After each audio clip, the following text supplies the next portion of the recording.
గురించి మేము పరిచయం చేయాలి.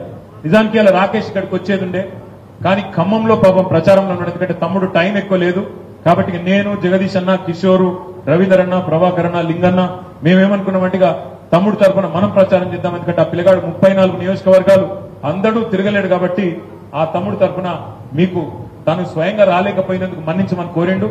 మమ్మల్ని అందరినీ కూడా మిమ్మల్ని ఓటు అడగమని చెప్పినాడు. ఎవరు ఈ రాకేష్ రెడ్డి అంటే మీకు ఒక 2 నిమిషాలు ఆయన పరిచయం చేస్తాను. మీలాగనే ఒక సామాన్య రైతు కుటుంబంలో వరంగల్ జిల్లాలో పుట్టిండు రాకేష్ రెడ్డి. వంగాపహాడ్ అనే ఊరు, అక్కడ పుట్టిండు. వాళ్ళ నాయన రైతు, పెద్ద చదువుకోలేదు ఆయన. వాళ్ళ నాయన రైతు కాబట్టి కొడుకుకు సహజంగా ఏ తండ్రి అయినా ఏం చెప్తాడంటే, అరే ఈ వృత్తి కష్టం రా, ఎందుకంటే ఇలా అప్పుడప్పుడు మంచిగుంటది, అప్పుడప్పుడు మంచిగుండదు, ఒడిదుడుకులు ఉంటాయి, నీకెందుకురా ఈ బాధ, చదువుకో, ఏదైనా ఉద్యోగం సంపాదించుకో, మంచిగా ఉండు బిడ్డ, ఈ ఉన్నకాడికి ఏదో భూమి ఉన్నది కానీ వ్యవసాయం తెలంగాణలో చక్కగా లేదు, నువ్వు దయచేసి మంచిగా చదువుకో అని చెప్పిండు. మంచిగా చదివిపించాడు. కష్టపడి చదివిపిస్తే తండ్రి పేదరికం కూడా చూసిండు తమ్ముడు. చదివిపిస్తే రాకేష్ రెడ్డి 10th క్లాస్ మంచిగా డిస్టింక్షన్ లో పాస్ అయింది వరంగల్లో. ఆంచెల్లి ఇంటర్మీడియట్ లో రాష్ట్రంలోనే 9వ ర్యాంక్ సాధించిండు. స్టేట్ టాపర్ లో 9వ ర్యాంక్ సాధించిండు. ఆడికెళ్లి భారతదేశంలోనే అత్యున్నతమైన ఒక ఇంజనీరింగ్ సంస్థ బిట్స్ పిలాని ఆడికి పోయిండు. ఆడ పోయి భారతదేశంలో ఐఐటీల తర్వాత అంత మంచి సంస్థ, అక్కడ పోయి ఇంజనీరింగ్ చదివిండు. ఇంజనీరింగ్ చదివినాక మంచి మార్కులతో కష్టపడి పనిచేసి చదివిండు కాబట్టి గోల్డ్ మెడల్ కూడా సంపాదించిండు. అక్కడనే మాస్టర్స్ డిగ్రీ కూడా చేసిండు, గోల్డ్ మెడలిస్ట్. గోల్డ్ మెడల్ వచ్చిన మంచి విద్యార్థి కాబట్టి ఫేస్బుక్ అనే కంపెనీ పేరు మీరు వినే ఉంటారు. ఫేస్బుక్ వాడతారు కదా మీరు. ఒక ఫేస్బుక్ వాళ్ళు అమెరికాకి వెళ్ళి వచ్చి తమ్ముడిని రిక్రూట్మెంట్ చేసుకున్నారు, అమెరికా తీసుకుపోయింది. 7 ఏళ్ల పాటు అమెరికాలో ఫేస్బుక్ అనే కంపెనీలో, సిటీ బ్యాంక్ అనే కంపెనీలో, జేపీ మార్గన్ చేజ్ అనే కంపెనీలో అక్కడ ఉద్యోగం చేసింది. 7 ఏళ్ళు అక్కడనే ఉన్నాడు.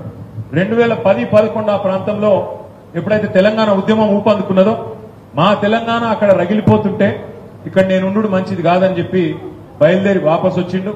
వచ్చి ఉద్యమంలో పాల్గొన్నాడు. గత 13-14 ఏళ్లుగా ప్రజా ఉద్యమాల్లోనే తిరుగుతా ఉన్నాడు. ఇలా కేసీఆర్ గారు ఆయనను గుర్తించి గౌరవించి మరి గ్రాడ్యుయేట్లకు ఇట్లా మంచిగా చదువుకున్నాడు, ఒక రైతు బిడ్డ, సామాన్యుడు, పేదరికం నుంచి వచ్చిన ఒక తమ్ముడు, అందులో గోల్డ్ మెడలిస్టు, ఈయనకు అవకాశం ఇస్తే గ్రాడ్యుయేట్ల తరఫున గట్టిగా మాట్లాడతారని చెప్పి ఇలా మన పార్టీ తరఫున ఆయనకు అవకాశం ఇచ్చింది. ఇది మన అభ్యర్థి పరిచయం. మరిగా అవతల పార్టీలు కూడా ఎవరిని పెట్టినో ఒక నిమిషం నేను చెప్పాను. కాంగ్రెస్ వాళ్ళు ఎవరిని పెట్టినరు, ఆయన పేరు మీకు ఎరికే. ఆయన ఎవరు అంటే నేను చెప్తలేను, నేను ఆయన ఏం అంటలేను, నేనేం చెప్తలేను, ఆయనే చెప్పుకున్నాడు. ఆయన ఏం చెప్పుకున్నాడంటే, ఇప్పుడు ఏ అభ్యర్థి అయినా పోటీ చేసేటప్పుడు ఒక అఫిడవిట్ సమర్పించాలి ఎలక్షన్ కమిషన్. అఫిడవిట్ లోనే రాసిండు ఆయన, నా మీద 56 క్రిమినల్ కేసులు ఉన్నాయి, నేను 74 రోజులు చెంచల్గూడ జైల్లో ఉన్నా. 56 క్రిమినల్ కేసులు. ఎటువంటి కేసులు? ఇగో మీలాంటి అమ్మాయిలు గూగుల్లో మీ ఫోటో తీసుకొని డౌన్లోడ్ చేసి దాన్ని మార్ఫింగ్ చేసి అసభ్యకరంగా పెడితే కేసులు పెట్టింది. అనవసరపు సెటిల్మెంట్లలో దూరి, బ్లాక్ మెయిల్ చేసి ల్యాండ్ లిటిగేషన్లలో దూరి దిగ్గుమాల పనులు చేస్తే వాళ్ళు కేసులు పెడితే అట్లాంటి కేసులు ఒక 5-6 ఉన్నాయి. మీ అనుమతి లేకుండా మీ పేరు, మీ ఫోటో, మీ ఫోన్ నంబరు బయట సోషల్ మీడియాలో పెట్టినందుకు కొన్ని కేసులైనాయి. ఇవి మచ్చుకు కొన్ని చెప్తున్నాయి, ఇంకా అసలు 56 ఉన్నాయి.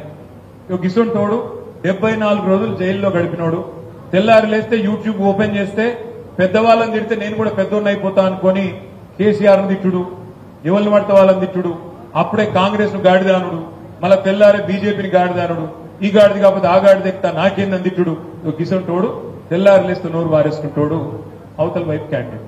నేను ఒక్కటే మిమ్మల్ని అడుగుతున్నాను, పట్టభద్రులు మీకు ప్రతినిధిగా ఒక గోల్డ్ మెడలిస్ట్ ఉండాలనా, లేదా ఒక బ్లాక్ మెయిలరు 56 క్రిమినల్ కేసులు ఉన్నోడు ఉండాలనా? దయచేసి మీరే ఆలోచించండి.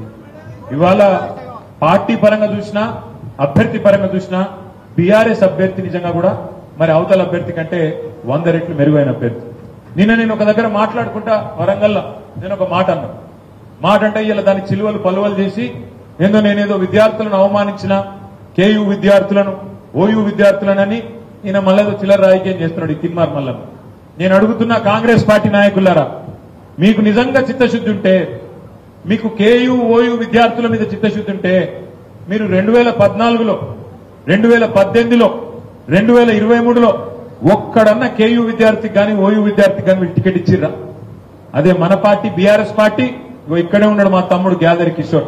ఓయూ నుంచి వచ్చిన తమ్ముడు 2 సార్లు ఎమ్మెల్యే చేసింది. బాల్కా సుమన్ పెద్దపల్లి ఎంపీ అయిండు, ఆ తర్వాత ఎమ్మెల్యే అయిండు, తర్వాత ప్రభుత్వ విప్ అయిండు. పొంతు రామ్మోహన్ మొన్నటిదాకా మనతోనుండే, వారు విద్యార్థి ఉస్మానియా నుంచి వస్తే ఆయన తీసుకుపోయి బ్రహ్మాండంగా హైదరాబాద్ మేయర్ చేసినాం. బాబా ఫస్యుద్దీన్ అనే మరొక విద్యార్థి డిప్యూటీ మేయర్ చేసినాం.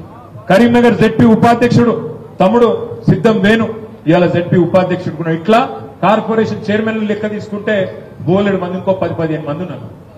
ఓయూ విద్యార్థులైనా కేయూ విద్యార్థులైనా మేము మాటల్లో వాళ్ళ మీద ప్రేమ ఒలకబోయలేదు.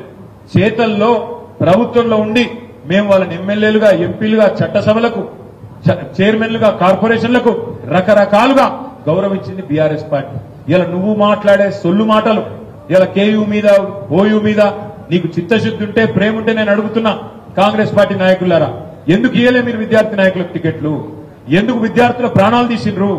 ఎందుకు ఓయూలో మీరే కదా ఆనాడు లాఠీలు కరాల నృత్యం చేస్తుంటే విద్యార్థుల ఈపుల మీద ఆనాడున్న ప్రభుత్వం ఎవరిది? కాంగ్రెస్ది కాదా? అసలు తెలంగాణను అడ్డుకున్నది దాదాపు 20-25 ఏళ్లు సతాయించింది, వేల మంది సావులకు, విద్యార్థుల సావులకు కారణమైంది కాంగ్రెస్ పార్టీ కాదా? ఇలా కాంగ్రెస్ వచ్చి మనకు చెప్తాడా? అంతకులే సంతాపం చెప్పినట్టు కాంగ్రెస్ వాళ్ళు వచ్చి ఇలా కేయూ గురించి, ఓయూ గురించి ముసలి కన్నీరు గారిస్తే దానికి ఆగమైపోదామా? ఆలోచించండి దయచేసి.